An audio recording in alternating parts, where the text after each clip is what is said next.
Yayaman ako. Nakasulat yan sa palad ko. Dapat nga last year pa eh. Pero pinagpaliban ko muna. But this year, oh, I just can't stop it. Woo! Look at me. Mayaman na ako.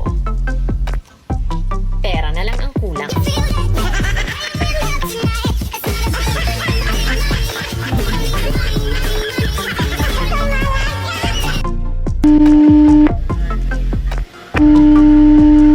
Hello? هاي ماي حبيبي قلبي عمري حياتي chapati biryani indomie may جرجير بقدونس كزبرة كلباشة ampalaya talong kangkong obas okra my all Philippine my habibi. Mga palatandaan na ikaw ay isang Diyosa. Una, lapitin ka ng mga chismosa. Pangalawa, hindi mawala-wala sa paligid mo ang mga taong plastik. Pangatlo, maraming galit sa'yo kahit hindi mo naman inaano. Pang-apat, kahit hindi mo ibato ang mga post mo, marami talaga ang sumasalo. Kaya kung meron ka ng mga palatandaang ito, congrats dahil isa kang certified Diyosa. Ikaw walang yakang lalaki ka. Pinuyat mo ko kagabi.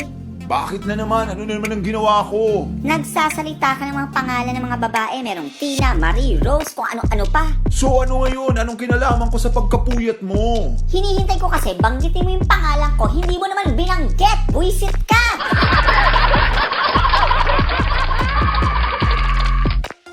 I know how much you love me. How much?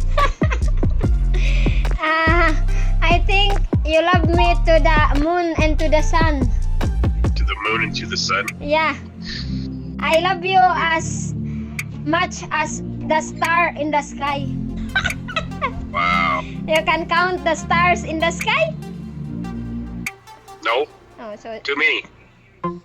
that's how much I love you, babe. Hihintayin kita kahit gaano katagal. Sinabi na sa akin yan. Huwag mo akong igaya sa kanila. Sinabi na din sa akin yan. Seryoso, gusto talaga kita. Sinabi na din sa akin yan.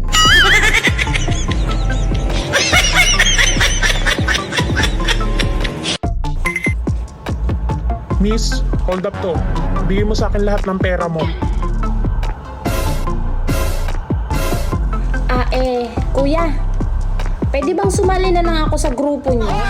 Wala na din kasi akong pera eh.